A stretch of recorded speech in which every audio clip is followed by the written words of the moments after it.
milieu du jour et de l'heure, personne ne le sait, ni les anges des cieux, ni les fils, mais les pères seuls. Ce qui arriva du temps de Noé arrivera de même à l'avènement des fils de l'homme.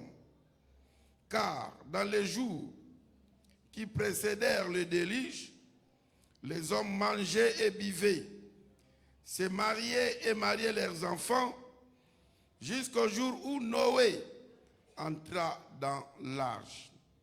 Et ils ne se doutèrent de rien, jusqu'à ce que le déluge vienne et les emporte tous. Il en sera de même à l'avènement des fils de l'homme. Alors, de deux hommes qui seront dans un champ, l'un sera pris et l'autre laissé.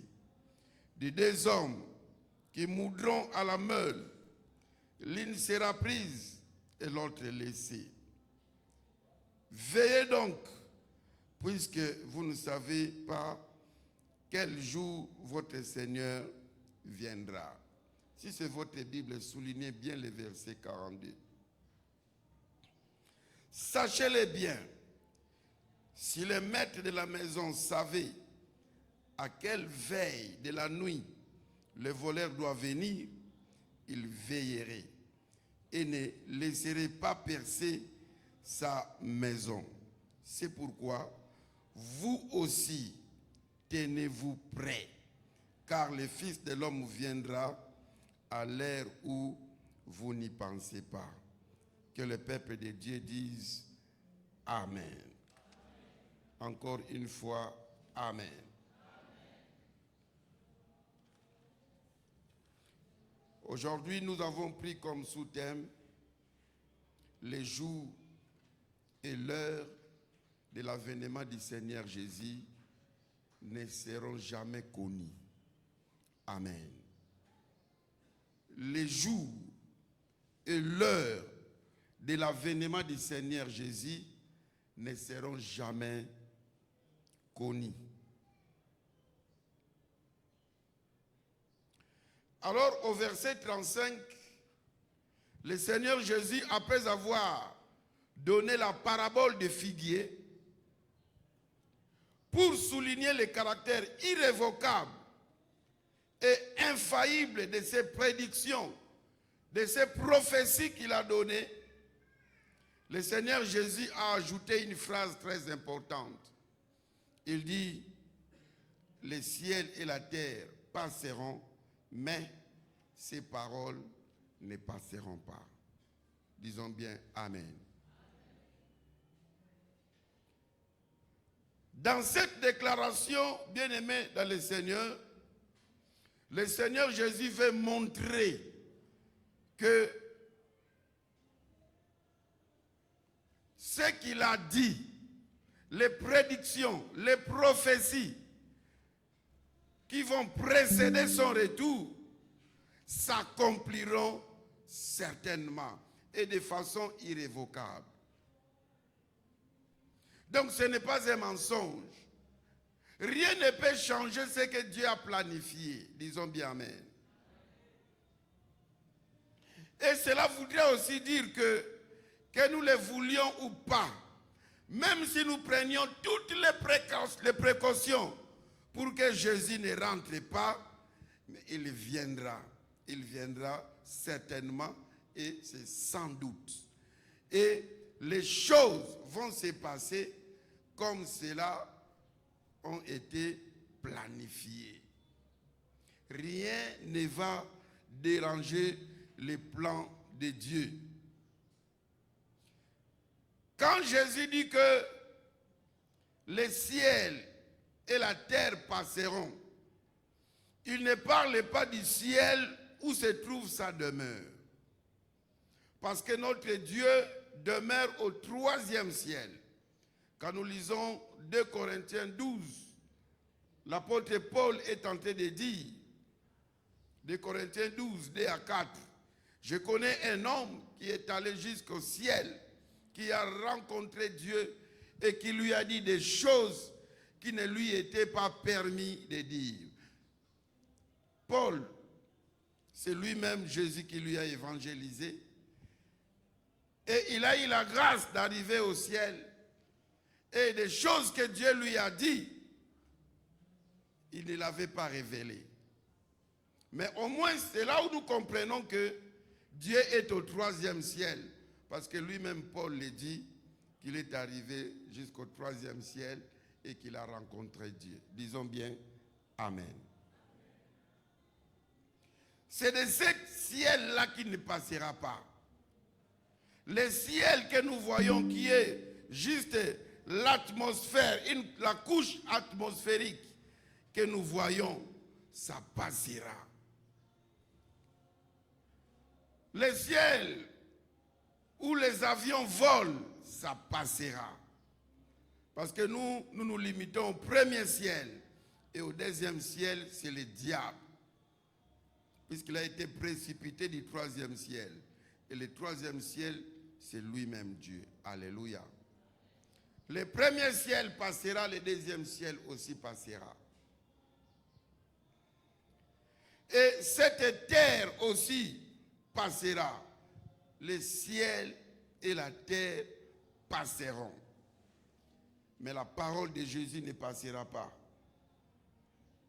Des fois, j'ai triste quand je vois comment les gens se poumonnent pour gagner ce monde. On veut avoir des gratte-ciel, on veut avoir tout un pays, on veut tout posséder. Vous pouvez l'avoir, mais c'est pour combien de temps? Il y a quelques jours, j'ai vu dans les réseaux sociaux le milliardaire nigérien qui est mort aux États-Unis par une crash d'avion. Lui, sa femme et d'autres personnes qui étaient avec lui. Il a laissé des milliards de dollars. Alléluia. Tout restera ici.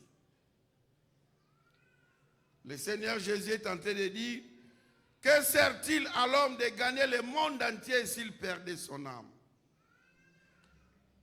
Bien-aimé, un jour tu laisseras ta maison. Alléluia. Que tu le veuilles ou pas. Et même ceux qui vont se précipiter, voire se tuer pour ta maison et pour tes biens, eux aussi vont les laisser un jour. N'est-ce pas que nous sommes à la cité Baudouin? Chercher les maisons des anciens combattants, c'est devenu rare. Et la plupart de ces anciens combattants sont partis, laissant des maisons, des parcelles que les enfants ont récupérées, les uns ont vendu, les autres ont construit. Alléluia. Je vais te dire que tout passera. Les comptes en banque passeront, des véhicules passeront, des maisons passeront. Mais il y a une chose qui ne passera pas, la parole de Dieu. C'est là où nous allons vivre l'éternité au ciel. Disons bien Amen. De Pierre chapitre 3, versets 10 à 13, nous parle de la dissolution des cieux et de la terre.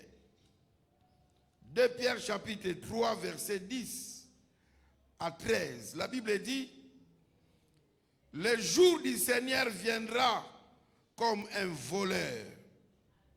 En ces jours, les cieux passeront avec fracas.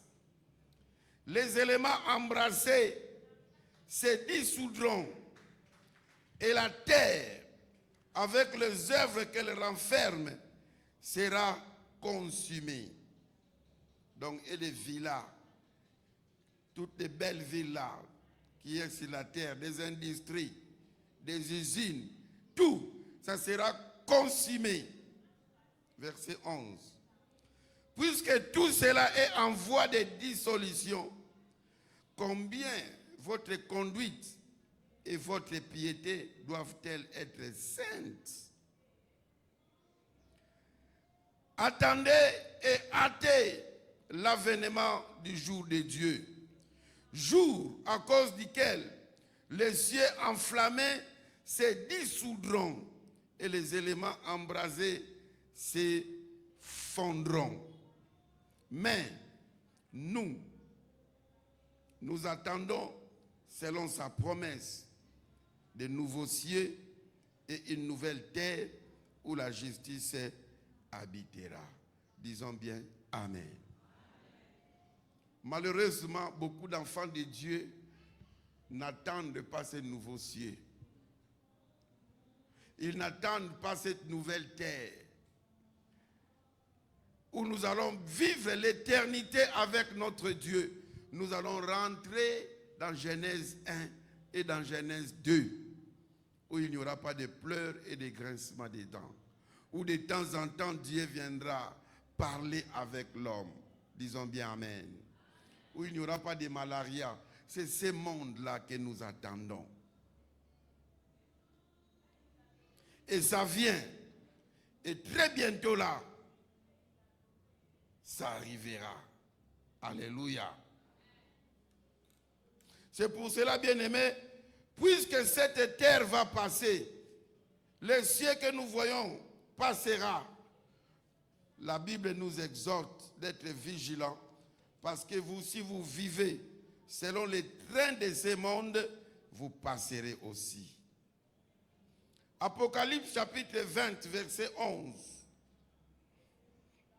La Bible dit, « Puis je vis un grand trône blanc, et celui qui était assis dessus. La terre et le ciel s'enfuirent devant sa face, et il ne fit plus trouver de place pour eux. » Disons bien Amen. La terre fuira, le ciel aussi fuira.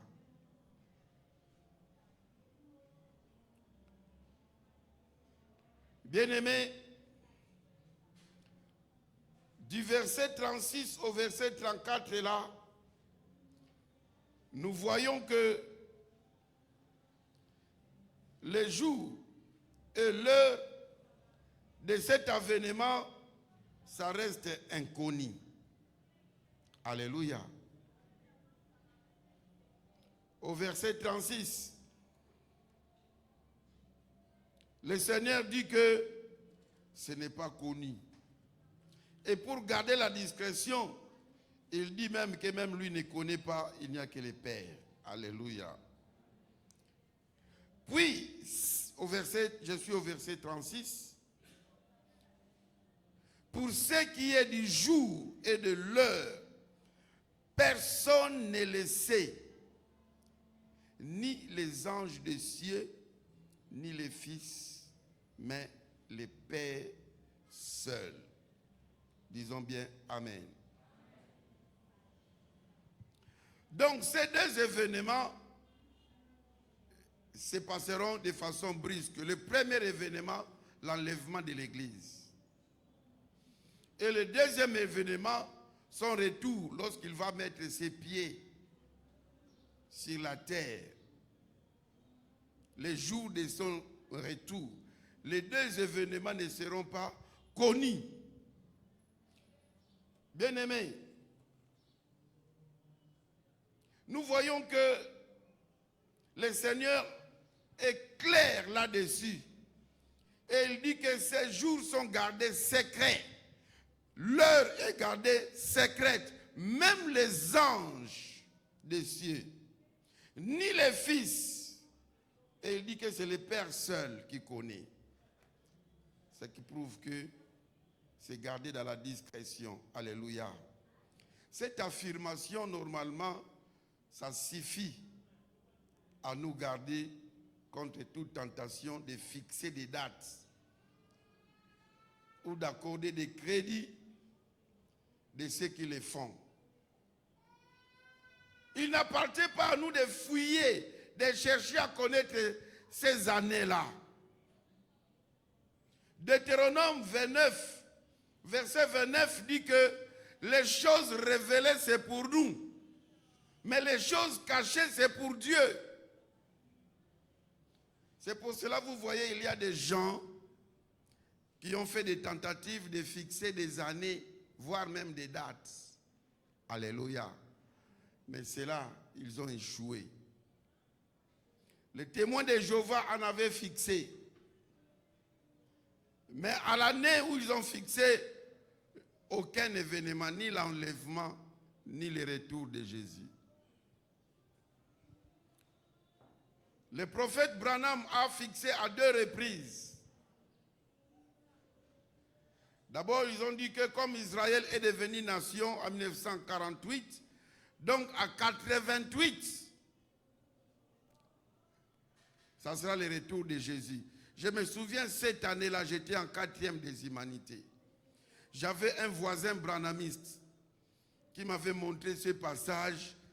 Bien aimé, en 4e, mes résultats avaient baissé un peu parce que je me disais, si pas aujourd'hui, c'est demain que Jésus va venir.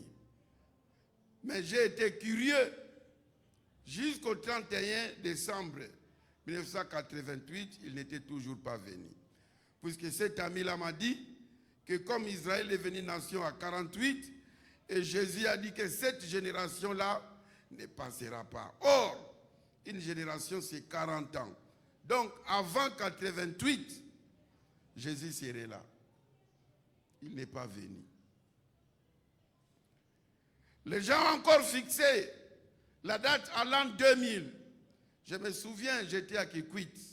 J'ai travaillé quelque part. Bien aimé, à la bonne année, le 31 décembre 2000, toutes les églises, je ne sais pas ici à Kin, toutes les églises étaient pleines à craquer, pleines comme un œuf. Les gens, ce jour-là, les bars n'ont pas fait de bonnes affaires. Tout le monde est allé attendre la trompette dans l'église. Mais malheureusement, grande a été leur déception. Ah, le 1er janvier 2001, ils sont allés dans des bars. Alléluia. Encore une fois, ils ont échoué. En 2012, il y a une science occulte qui faisait même passer des émissions, parler des choses compliquées, on montait à la télé. Et encore une fois, les gens étaient prêts, se sont préparés. Oh, Jésus va venir. Alléluia. Bien-aimé, le Seigneur Jésus lui-même a dit, ça ne sert à rien de fixer des dates. Amen. Dans la chorale où j'ai chanté, chorale des archanges, ici à l'église du pasteur Kamanda, parmi les frères qu'on encadrait, il y a un frère qui est resté là, qui après il est devenu prophète. Vous savez, il y a des gens comme ça, seulement il devient prophète. Et il dit aux enfants, aux choristes, il a donné une certaine date là, selon ses calculs, que ça sera le retour de Jésus. Il est même venu me voir. Quand vous prenez Daniel, vous prenez Apocalypse avec Ézéchiel, vous additionnez, vous divisez. Alors quand vous soustrayez, ça donne. J'ai dit, mon frère, qu'est-ce que tu racontes? Oh non, vraiment, Dieu m'a révélé. J'ai dit que non, je ne te donnerai pas le micro. Il est parti chez Hippolyte. Hippolyte, sans qu'on s'en parle, il lui dit que frère, tu es dans une grande distraction. Il va te repentir. Oh non! Alors il a convaincu les choristes. 2 jours avant ces jours-là, il a pris tous les choristes. Il les a amenés à Matondo, en prière, en train d'attendre l'enlèvement. Alors quand ça restait quelques heures, 3 heures avant l'heure qu'il a donnée selon ses calculs, tous les enfants les mettent en l'air. Oh Seigneur mon Dieu, viens, prends-moi. Oh mon Dieu, bientôt nous serons au ciel. 2 heures après, 1 heure, et 7 heures est venue, rien. Ils ont continué, 1 heure après, rien. 2 heures après, rien. 3 heures, comment ça se regarde? Et après la nuit est tombée. Les frères ont dit que frère, rien n'a été. Alléluia. Les jours que je l'ai rencontré, il dit que frère, où en êtes-vous avec le retour de Jésus? C'est comme il bégaye. Ce sont des choses spirituelles. Alors vous voyez, c'est spirituel. C'est comme ça avec les témoins de Jéhovah. Quand la date qu'ils ont donnée n'a pas abouti, alors ils ont changé la théorie que non, le monde va seulement se transformer. C'est pour cela qu'ils font des dessins avec des animaux, des lions, tout ça. Mensonge. Disons bien Amen. Bien-aimés, ne devenez pas prophètes des dates de retour de Jésus. Le Seigneur, dans son amour, il nous a donné des signes. Quand vous voyez ça, sachez que ça sera pour bientôt. Alléluia. Disons bien Amen. Donc, il n'est pas surprenant que les anges ne le sachent pas. Parce que même les anges sont des créatures finies, qui ont juste une connaissance limitée. Il n'y a que Dieu qui les connaît. Alléluia. Amen. Alors, bien-aimés dans le Seigneur,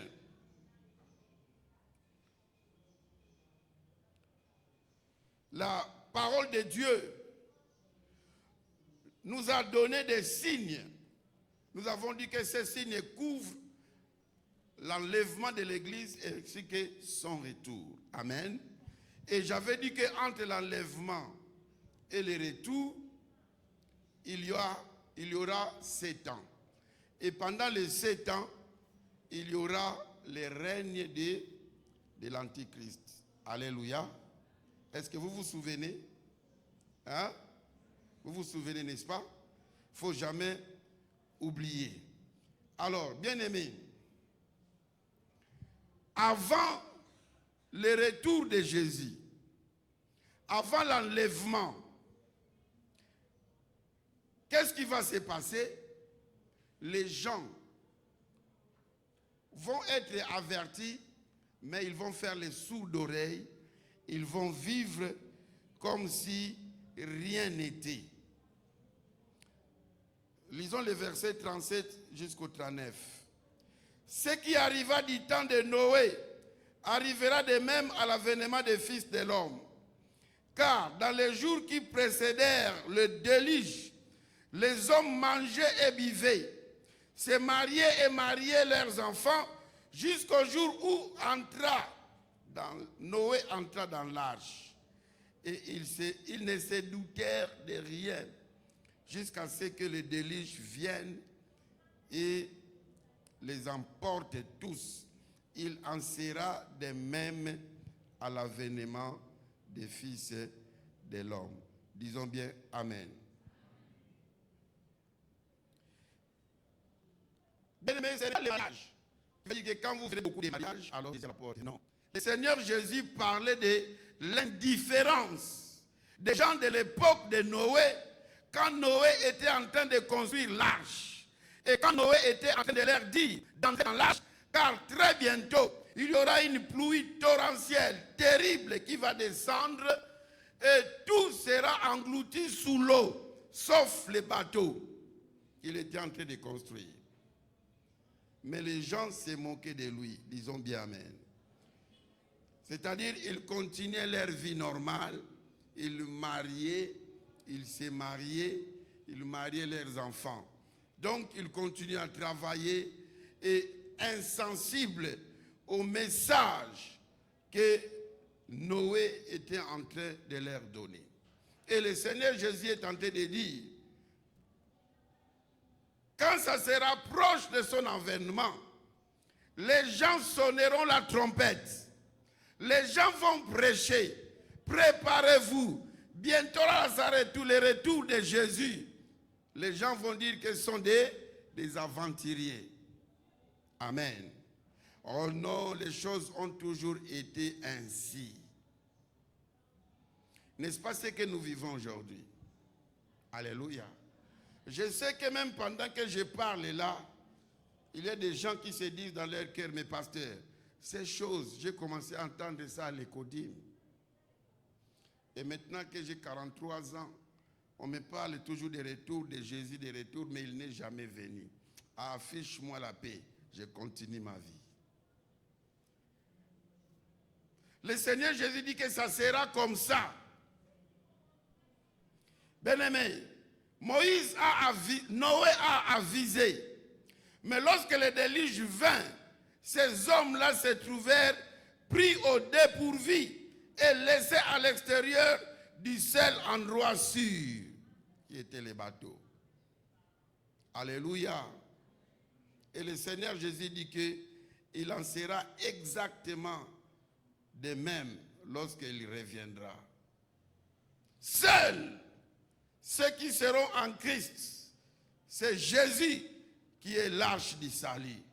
L'arche dont Noé construisait, c'était Jésus-Christ. Alléluia. Seulement ceux qui sont en Christ, réellement en Christ, qui marchent selon la parole, ce sont eux qui sont comme la famille de Noé qui était entrée dans l'arche.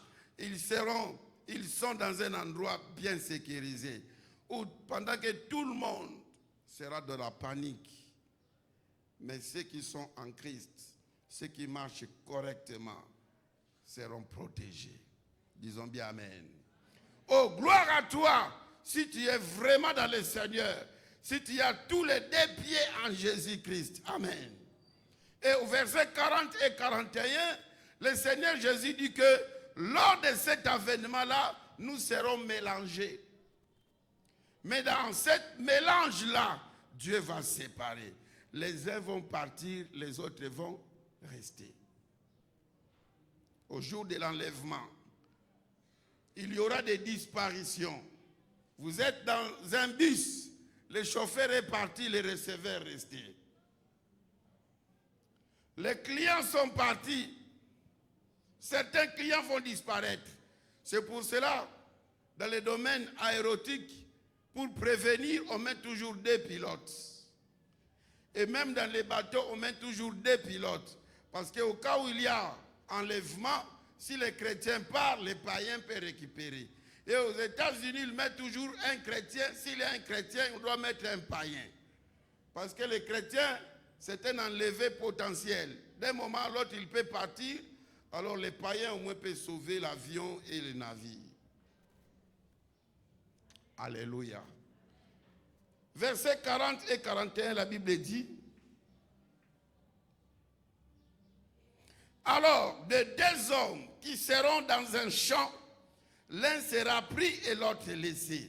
De deux femmes qui moudront leur meule, l'une sera prise et l'autre laissée.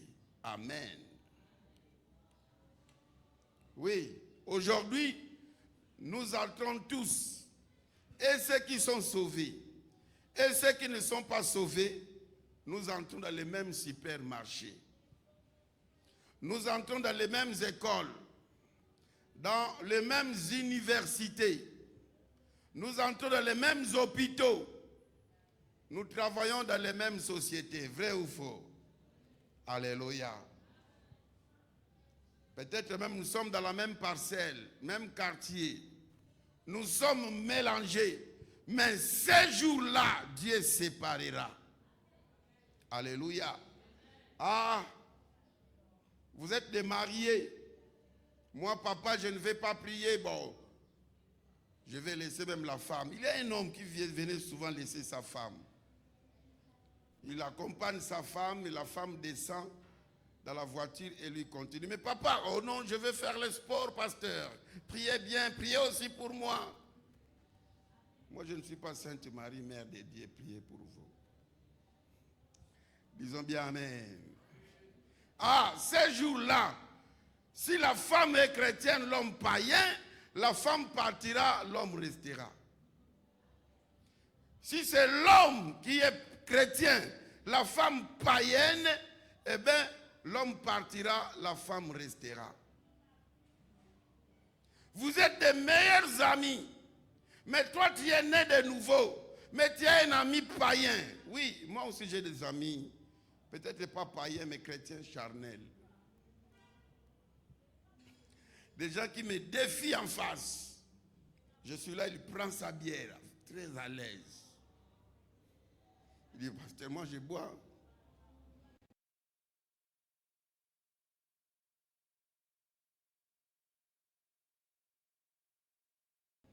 Moi, je prends 3. Quand je prends 3, la tête commence à bouger.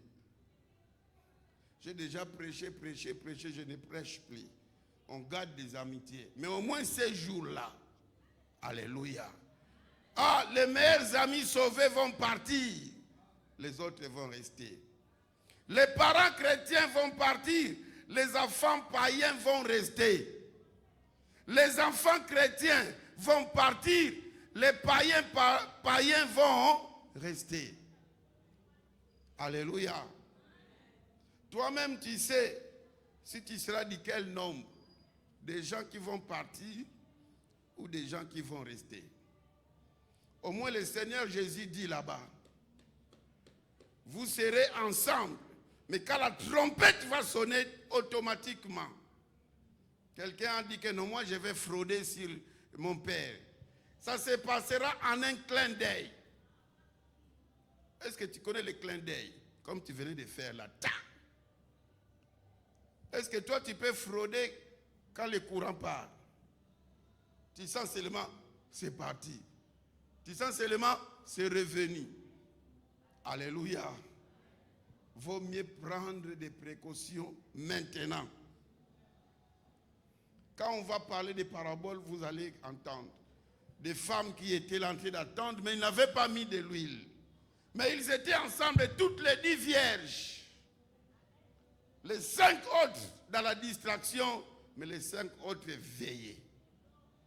Veillez sur l'huile. Oh, nous sommes ensemble. Nous chantons dans la même chorale. Nous sommes tous à l'intercession.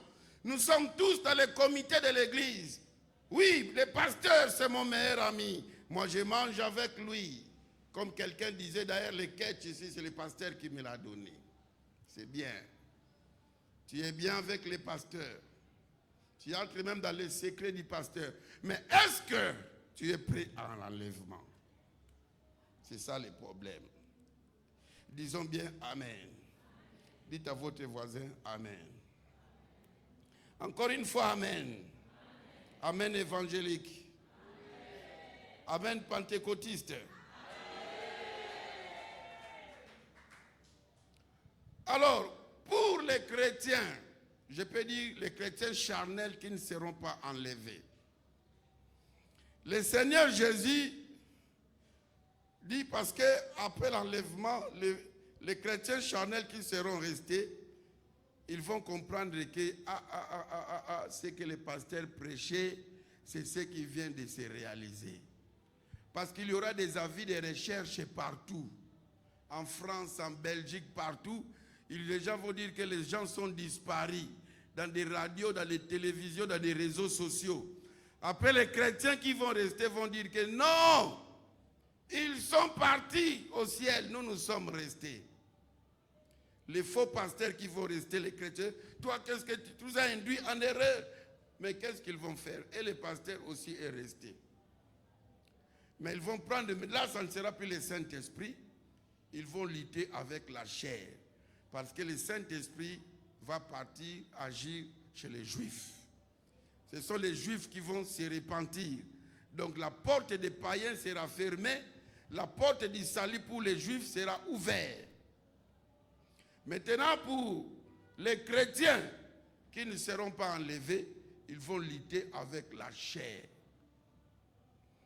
Mais ils sauront que le pasteur nous a enseigné qu'entre l'enlèvement de l'Église et le retour de Jésus, il y aura 7 ans. Ce Jésus-là va encore revenir. Et après 3 ans et demi, l'Antichrist qui va commencer à donner une fausse paix va changer de méthode. Ça sera des moments atroces. Ce qu'on appelle la grande tribulation qui fera 3 ans et demi. Amen. Disons bien Amen. C'est là où les gens vont chercher la mort va fuir. Tu prends du poison, ça devient des vitamines. Tu dis, sable, tombe sur moi, le sable refuse. Serpent, meurs-moi que je meurs. Le serpent dit, Alléluia. Alors, les chrétiens restés sauront que ça fera 3 ans et demi. C'est pour cela, on dit toujours que les chrétiens qui vont résister sauront qu'après 3 ans et demi, ils sauront qu'à peu près, en tout cas dans cette période, ils ne connaîtront pas les jours et l'heure, mais ils sauront que c'est probablement pendant ces 6 mois. Est-ce que vous comprenez? Est-ce que vous comprenez? Donc, ils sauront que bientôt là, Jésus va descendre sur le mont des Oliviers. La reine de Jésus va bientôt commencer. Bientôt, ça sera la guerre de l'Armageddon. Alors, ça fera 3 ans et demi. Alors, dans la Bible, on a dit que la grande tribulation fera 3 ans et demi. On a donné ça sous forme des expressions. 4 expressions. Première expression, la Bible parle de un temps, des temps et la moitié des temps. Un temps, des temps et la moitié des temps. Ça veut dire un temps, une année, des temps. 2 ans et la moitié, ça fera 3 ans et demi. On va revenir sur ça. La Bible parle aussi de une semaine comme 7 ans et la moitié de la semaine. Alléluia. Une semaine, ça parle de ces 7 ans, de la grande tribulation. Et la moitié de la semaine, ça sera maintenant la grande tribulation. La Bible parle aussi de 1260 jours. Si vous divisez par 30, ça vous donnera juste 3 ans et demi. La Bible parle aussi de 42 jours. 42 mois, pardon. Or, 42 mois, c'est 3 ans et demi. Alléluia. Alléluia. Mais la Bible parle aussi de 1290 jours. C'est-à-dire, là, les commentateurs ont dit que après les 3 ans et demi, probablement, à la cause de la guerre d'Armageddon, il y aura 1 mois de plus pour que les règnes de Jésus puissent commencer. Donc, ça fera à peu près 43 mois. Maintenant, je vais vous donner les versets dont on parle de toutes ces expressions qui symbolisent tout simplement que la grande tribulation fera 3 ans et demi et ça sera le retour glorieux de notre Seigneur Jésus-Christ. Disons bien Amen. Daniel, chapitre 9, verset 27. Daniel, chapitre 9, verset 27. La Bible dit ceci. Il fera une solide alliance avec plusieurs, c'est l'Antichrist. Quand Jésus va prendre son église, l'Antichrist va signer des alliances avec toutes les grandes puissances. Pendant 7 ans, mais après 3 ans et demi, il va commencer à attaquer les Juifs et les chrétiens. Il fera une solide alliance avec plusieurs pour une semaine, donc pour 7 ans. Et au milieu de la semaine, donc dans les 3 ans et demi après, il fera cesser les sacrifices et l'offrande. Le dévastateur commettra les choses les plus abominables jusqu'à ce que la ruine et ce qui a été résolu fondent sur les dévastateurs. Amen. Donc après 3 ans et demi, si le temple qui sera rebâti là, il y aura des choses terribles. Là, dans ce temple, on va commencer à injurier Dieu. On va profaner le nom de Dieu. C'est l'abomination dont Daniel parle ici. Disons bien Amen. Toujours Daniel, chapitre 7, verset 25. La Bible dit, il prononcera des paroles contre les Très-Hauts. Ça sera dans les temples, l'Antichrist. Il opprimera les saints du Très-Haut, les Juifs et les chrétiens. Et il espérera changer le temps et la loi. Il va changer la Bible. La Bible est ici. Le bien va devenir mal, le mal va devenir bien. Et les saints seront livrés entre ses mains pendant un temps, des temps et la moitié d'un temps. Donc, les Juifs et les chrétiens vont souffrir, vont connaître de grandes tribulations pendant 3 ans et demi. Et la Bible parle d'un temps, des temps et la moitié des temps. Toujours Daniel, chapitre 12, verset 7 et verset 11. La Bible dit: et j'entendis l'homme vêtu de lin qui se tenait au-dessus des eaux du fleuve. Il leva vers les cieux sa main droite et sa main gauche, et il jura par celui qui vit éternellement que ça sera dans un temps, des temps et la moitié d'un temps, et que toutes ces choses finiront quand la force du peuple saint sera entièrement brisée. Donc les Juifs vont lutter, ils seront au bout. Alors ils vont implorer le Seigneur Jésus-Christ. Verset 11. Depuis le temps où cessera les sacrifices perpétuels. Donc l'Antéchrist va faire cesser des prières et des sacrifices. Et où sera dressée l'abomination du dévastateur, il y aura 1290 jours. C'est là où j'ai parlé de 43 mois au lieu de 42 mois, probablement à cause de la guerre, de l'Armageddon, qui pouvait prendre peut-être 1 mois pour que Jésus finisse tout. Amen. Ce qui est merveilleux, c'est que ces expressions ne sont pas seulement données dans l'Ancien Testament, et même dans le Nouveau Testament, c'est aussi donné. C'est comme ça que Daniel est appelé l'Apocalypse de l'Ancien Testament. Allons-y maintenant dans Apocalypse. Nous lisons d'abord Apocalypse chapitre 11, versets 2 et 3. La Bible dit: mais les parvis extérieurs du temple, laisse-les de côté et ne les mesure pas, car il a été donné aux nations et elles fouleront aux pieds la ville sainte pendant 42 mois. Israël sera foulé aux pieds par les païens pendant 42 mois. Verset 3. Je donnerai à mes 2 témoins le pouvoir de prophétiser, revêtus de sacs pendant 1260 jours.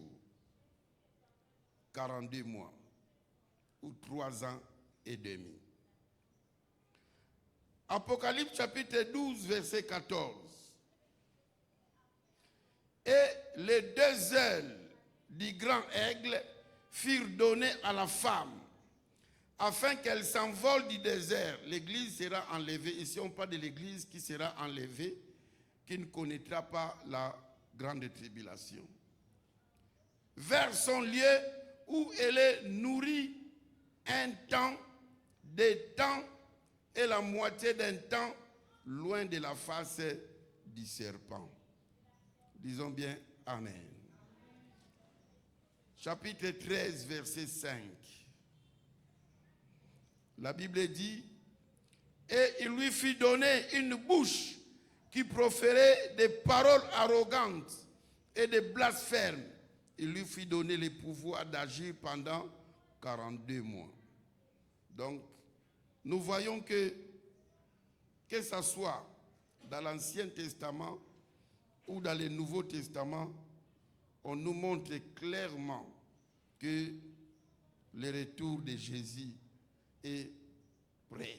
Et la grande tribulation prendra 3 ans et demi. Amen. Je vais conclure le sermon d'aujourd'hui par les versets 42 et 44 de Matthieu 24. Vous êtes sans oublier, c'est notre texte de base que nous sommes en train d'exploiter. Le verset 42 à 44 dit ceci: veillez donc, puisque vous ne savez pas quel jour votre Seigneur viendra. Sachez-le bien, Si le maître de la maison savait à quelle veille de la nuit le voleur doit venir, il veillerait et ne laisserait pas percer sa maison. C'est pourquoi vous aussi, tenez-vous prêts, car le Fils de l'homme viendra à l'heure où vous n'y penserez pas. Disons bien Amen. Bien-aimés, puisque les jours et les moments sont inconnus, les hommes, les chrétiens que nous sommes, que devons-nous faire? Nous devons veiller. Amen. Dites à votre voisin, veillons. Si quelqu'un sait que sa maison sera faussée, il va prendre toutes les dispositions. Il va veiller pour que les voleurs ne réussissent pas à percer sa maison. Nous aussi, nous devons prendre des dispositions pour ne pas être surpris ces jours-là. Parce qu'il dit qu'il viendra comme un voleur. Je ne sais pas si on a déjà volé dans votre maison. Nous, quand on grandissait, une fois les voleurs ont percé la maison, ils ont amené la radio. À ce temps-là, il n'y avait pas de télévision. Ils ont amené des choses importantes qu'ils ont trouvées au salon. Et une fois, j'étais en voyage, on est venu voler chez moi à la maison. Le voleur est entré. Il a pris les ordinateurs des enfants, des téléphones et des choses qu'il a trouvées. Pendant qu'Archange dormait au salon, il a pris même les pilons avec quoi on pile les pondous, il l'a amené dehors. Il pouvait bien prendre ça et fracasser la crâne de l'enfant. Alléluia. Mais ils étaient en train de ronfler. Mais s'ils avaient veillé, parce que ce n'était pas la première tentative, alléluia. Pour la première fois, Archange a repéré, il y a un homme qui était au mur. Mais on n'a pas pris de dispositions. Nous avons pris des dispositions après avoir été volés. J'ai envoyé Papa Didier aller prendre des précautions, arranger la porte. Papa Didier est allé avec la justeur. Ils ont arrangé. Après, on va acheter les chiens. Depuis on a acheté les chiens, les voleurs ne viennent pas. Ils ont déjà opéré. Ne soyez pas comme nous pour prendre des dispositions après. Le voleur a déjà pris, puis il est parti. On n'avait pas veillé. Demande au voisin, est-ce que tu veilles? Il viendra comme un voleur. Que le Seigneur bénisse sa parole. Jésus revient, alléluia. Jésus revient, alléluia. Seras-tu prêt quand il viendra? Alléluia, alléluia. Seras-tu prêt? Seras-tu prêt quand il viendra? Seras-tu prêt? Seras-tu prêt quand il viendra? Si tu es prêt, il te prendra. Alléluia, alléluia.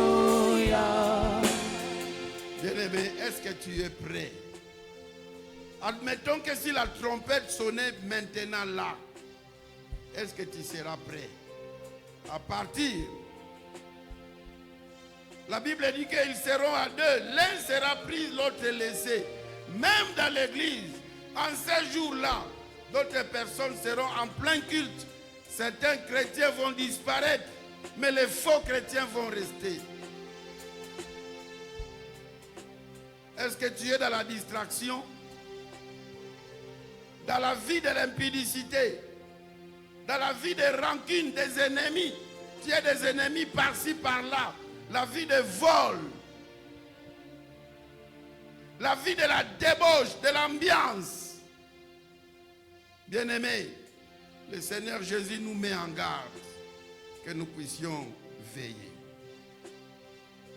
Si tu es parmi ceux qui ne veillaient pas, dès te repentir, pour qu'à partir d'aujourd'hui, tu sors de ces lieux vigilants.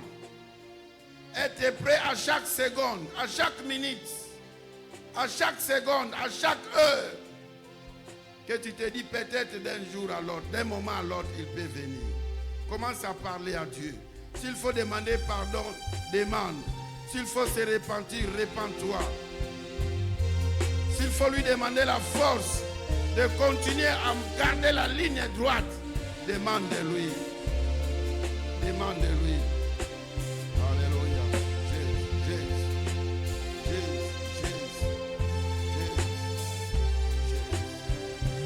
Aide ton peuple à marcher correctement.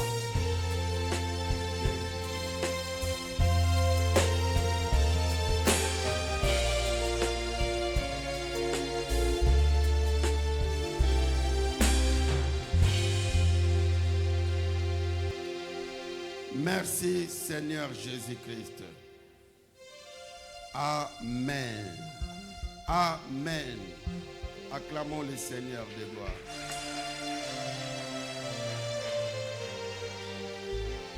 Si le message vous a interpellé, vous pouvez nous voir au bureau ou appeler culte ou vous venez le mardi. Ou vous nous appelez sur téléphone, on peut se fixer. Amen. Disons bien Amen. Je voudrais m'acquitter du devoir du carburant que les financiers nous ont demandé. Alors nous aurons besoin de 120 000 francs, mais au premier culte, nous avons besoin de 90 000. Au deuxième, on va chercher les 30 000. Amen. Mais avant cela, nous donnons d'abord les offrandes. Pardon, on a déjà donné. On va bénir ceux qui ont travaillé. Et si tu n'as pas donné ton offrande, rapidement, tu peux approcher pour venir donner. Et on peut déjà donner les enveloppes de mon parfum au protocole. Approchez si tu n'as pas donné ton offrande ou si tu veux bénir ceux qui ont travaillé, vous pouvez approcher pour donner votre offrande. Que le Seigneur vous bénisse. La Bible dit que celui qui arrose sera aussi lui-même arrosé. Que le Seigneur vous bénisse.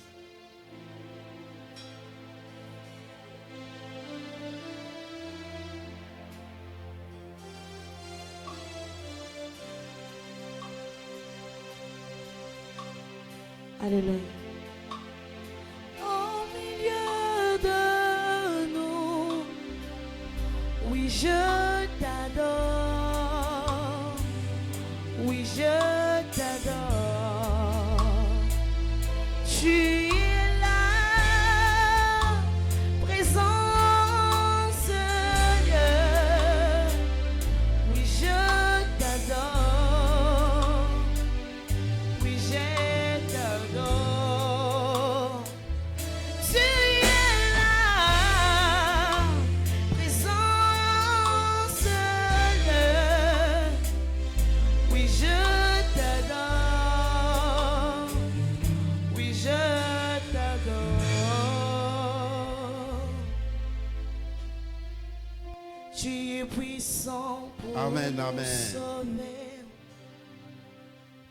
Alors, pendant qu'on distribue les enveloppes, il est demandé à toutes les sœurs de rester après le culte pour un entretien. Donc, les sœurs, peut-être que vous allez monter au deuxième étage pour rencontrer la sœur exaucée qui a un message pour vous. Amen. Donc, sur les 90 000 que nous avions besoin, maintenant on va chercher 80 parce que quelqu'un nous a dit déjà 10 000 francs. Alors, quelqu'un peut nous donner encore 10 000 francs, 20 000, 5 000, au plus tard les mercredis de la semaine. Si vous êtes là, veuillez vous manifester. Qui peut aider l'église avec 10 000 francs, du carburant, 20 000 francs. Si vous êtes là, oui maman, combien? 20 000 francs, ça fait déjà 30. Maman Mimi, maman Rose, combien? 10 000 francs. Ça fait déjà 40 000. Qui encore? Qui encore? Il nous reste 50 000, 50 000. 10 000 francs, 5 000 francs, 20 000 francs. Celui qui arrose sera aussi lui-même arrosé. Il nous reste 50 000 francs pour les carburants. Il n'y en a pas. Merci.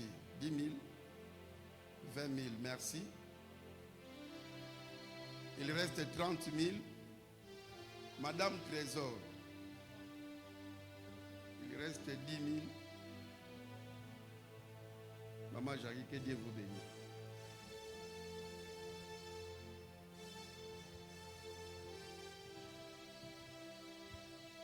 Il reste seulement 5 000 francs. Ok, archange. Amen. Que le Seigneur soit loué. Nous invitons les pasteurs d'Odé pour la clôture.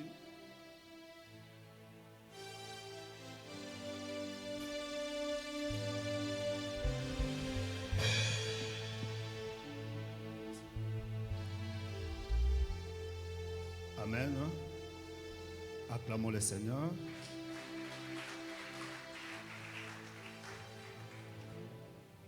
Pardon. Avant de faire la prière de clôture, j'aimerais m'acquitter d'un devoir.